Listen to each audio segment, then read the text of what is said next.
आप देख रहे हैं यंग बाइट्स, मैं हूं आपके साथ पूजा ठाकुर। जिस तरह से आप जानते हैं कोविड चल रहा है और कई सारी डेथ्स उसकी वजह से हुई है और कई सारी रिकवरी भी हमारे इंडिया में देखने को मिली है। लेकिन हम इस चीज़ को नेगलेक्ट नहीं कर सकते हैं कि कोविड के अलावा भी बहुत सारे ऐसे डिसीज़ है जिसके कारण आए दिन लोगों की मृत्यु होती है। आज 7 नवंबर है, आपको बता दूं आज नेशनल कैंसर अवेयरनेस डे है, जिसको लेकर लगातार गवर्नमेंट अवेयरनेस करवाती रहती है डे बाय डे। आपको बता दें हर साल इस डे को मनाया जाता है और लोगों में कैंसर को लेकर अवेयरनेस लाई जाती है। आज इसी बात पे हम चर्चा करेंगे ऑन्कोलॉजिस्ट डॉक्टर आशुतोष जी से। सर, आपका बहुत बहुत स्वागत है यंग बाइट्स में। थैंक यू पूजा, आपसे आगे भी बात होती रहती है। मोस्टली जब मैं बात करता हूँ तो अपने टॉपिक में के बारे में बात करता हूँ कि कैंसर पेशेंट्स को कैसे मैनेज किया जाना चाहिए, क्या फैसिलिटीज़ अवेलेबल हैं और क्या क्या गवर्नमेंट की प्रायोरिटीज़ हैं। रिसेंटली हम लगातार इस पे बात करते हैं, जिस तरह से हर साल हम बात करते हैं तो और हर साल की अलग अलग थीम रहती है। तो सर, इस साल की क्या थीम रहेगी? हर साल की तरह इस साल भी जो हमारा गवर्नमेंट का फोकस है वो prevention and early detection, 2 points हैं जिसको गवर्नमेंट इसको सीरियसली लेती है और ले भी रही है और बिल्कुल ठीक भी है। क्योंकि अगर आप हमारी ट्यूमर रजिस्ट्रीज़ पे नोट करें ऑल ओवर द कंट्री, और हम मेडिकल कॉलेज में भी हमारे पास हॉस्पिटल बेस्ड ट्यूमर रजिस्ट्री है जिसका डेटा सारा ऑनलाइन हम हेड जो रजिस्ट्री का हेड है बेंगलोर में वहाँ भेजते हैं। तो 70% पेशेंट अनफॉर्चुनेटली हमारे पास स्टेज 3 और स्टेज 4 में आते हैं। तो गवर्नमेंट कहती है और हम लोग भी फील करते हैं कि अगर हम best of best cancer centres create कर दें, सब मशीनरीज भी लगा दें, क्या फ़ायदा जब मरीज़ इलाज के लायक ही ना हो।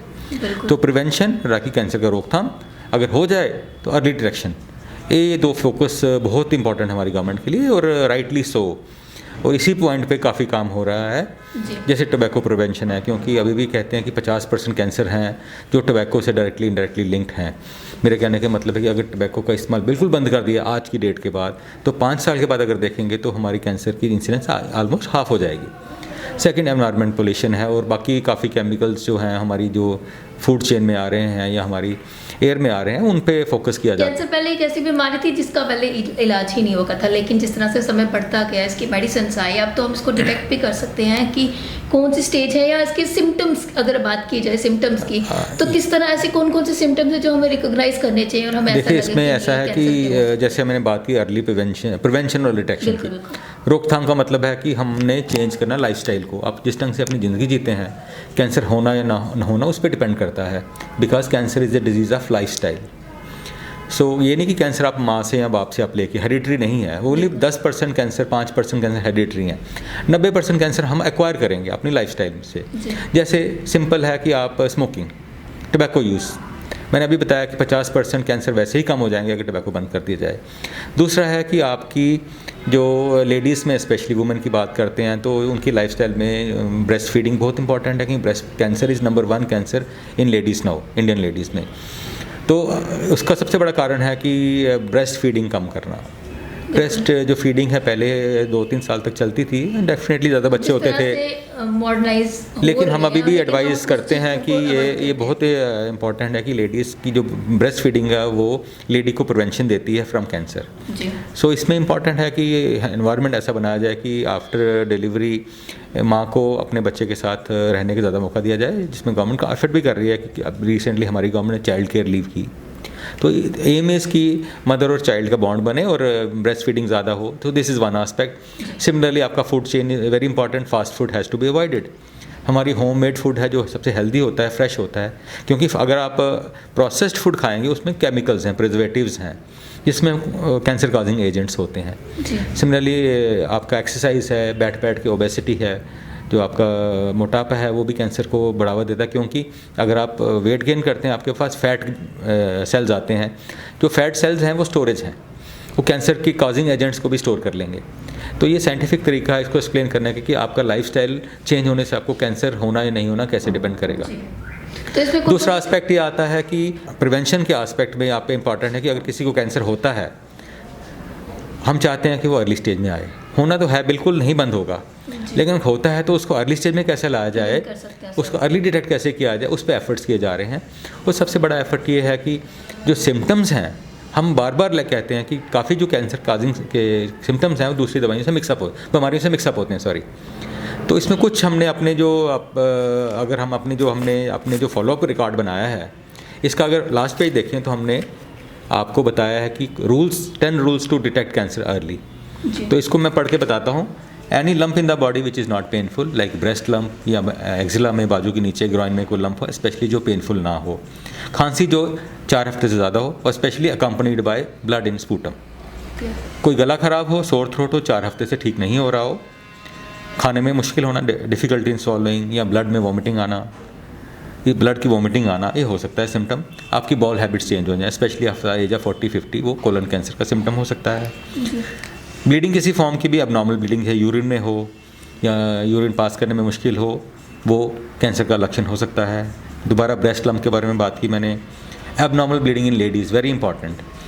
मेंसेस के अलावा पीरियड के अलावा ब्लीडिंग होना, और स्पेशली पोस्ट मेनोपॉज, जब मेनोपॉज हो जाता है उसका कभी भी ब्लीडिंग हो, उसको सीरियसली लें, वो कैंसर का लक्षण हो सकता है। एनी कलर मोल जो होता है, आपका तिल है, अगर वो बढ़ना शुरू कर जाता है या अपना कलर चेंज करता है या अल्सरेट कर जाता है, दैट कैन बी कैंसरस। और any painful ulcer in the mouth, very important, कि अगर मुंह में का, स्पेशली जो टबैको यूज़र्स हैं उनके मुंह में कोई छाला पड़ा है, कई बार मैं हैरान होता हूँ, मुंह में इतने बड़े अल्सर लेके मरीज़ आते हैं, आप हैरान हो जाओगे देख के। मैं कहता हूँ इसके साथ आप जी कैसे सकते हो, लेकिन हमारी जो पॉपुलेशन है बिल्कुल ही अनअवेयर है, हमें उसको अवेयर करना है, क्योंकि वो लोकल मेजर्स यूज़ करते रहते हैं, कुछ कुछ लगाते रहते हैं, जब हमारे पास आते हैं तो एडवांस स्टेजेस में आते हैं। तो अर्ली डिटेक्शन की ये हम जो कुछ 5-10 पॉइंट्स हैं, ये हम काफ़ी बारी आपके मीडिया के थ्रू भी और अदरवाइज़ भी हमारी जो बुकलेट्स हैं उसमें भी हमने बताए हैं, तो लोग, मैं चाहता हूँ पढ़े इसको।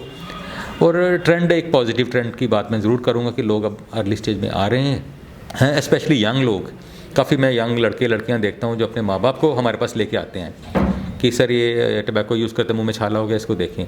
काफ़ी टाइम वो कैंसर तो नहीं होता, लेकिन this is a good trend जो एजुकेशन के साथ नेक्स्ट जनरेशन में आ रहा है। We are happy about it. करवाना बहुत ज़्यादा ज़रूरी है। बेशक ज़रूरी नहीं है कि आपको कैंसर की ही प्रॉब्लम, बट अगर हम अपना चेकअप करवाते हैं, हमें एक तरफ से क्लैरिफिकेशन मिल जाती है कि ये कैंसर की बीमारी नहीं है। ये तो आपने हमें सिम्टम्स बताए, इसके साथ साथ हमें खाने पीने में किन चीज़ों का ध्यान रखना चाहिए? जी, हमारे फूड हैबिट्स, मैंने पहले ही लाइफस्टाइल की बात की, तो फ्रेशली प्रिपेयर्ड होम फूड, जो माँ का खाना जिसको बोला जाता है। लेकिन आज की जनरेशन है वो ऑयली ही खाना पसंद करती है। मैं ऑयली के वर्ड यूज़ करूँगा, प्रोसेस्ड फूड। जैसे आप नूडल्स खा लेते हैं बाहर से या पिज़्ज़ा खा लेते हैं। मैं नहीं कहता हूँ ये गलत फूड है, लेकिन काफ़ी इसमें चीज़ें यूज़ की गई होती हैं जो प्रोसेस्ड होती हैं, जो प्रिजर्वेटिव्स होते हैं। आप चिप्स का पैकेट लेते हो, वो 6 महीने प्रिजर्व, उसको एम है कि 6 महीने प्रिजर्व रहे, दैट मीन उसमें कुछ केमिकल डालने पड़ेंगे आपको। वो क्या गारंटी के केमिकल्स वो हैं, वो आपकी जो बॉडी में जा रहे हैं वो कैंसर काजिंग एजेंट्स नहीं है और हार्ट डिजीज़ नहीं करते। सिमिलरली काफ़ी जो फूड है इसमें हाई ऑयल में ये बनाए गए होते हैं। तो ट्रांस फैट्स जो होती हैं, अगेन आपने सुना होगा, इसके बारे में भी कैंसर काजिंग एजेंट्स होते हैं। सिमिलरली एक तो ये चीज़ रही, दूसरा हमारे जो अनफॉर्चुनेटली फूड चेन में फर्टिलाइज़र्स जो यूज़ हो रहे हैं, पेस्टिसाइड्स हमारे खेतों में यूज़ हो रहे हैं, जो वो अनकंट्रोल्ड हैं, कोई चेक नहीं है उन पे, वो सारे हमारी फूड चेन में, हमारे पानी में आ रहे हैं। बिल्कुल। तो हमारी कंट्री को ये भी ध्यान देना ज़रूरी है। वेस्टर्न कंट्रीज़ ने इस तरफ काफ़ी ध्यान दिया है और अपनी फूड चेन को उन्होंने काफ़ी हद तक कंट्रोल किया है, तो हमारी कंट्री को इसको ज़रूरत है। जी, बहुत बहुत धन्यवाद हमारे साथ जुड़ने के लिए और तमाम कीमती जानकारी देने के लिए।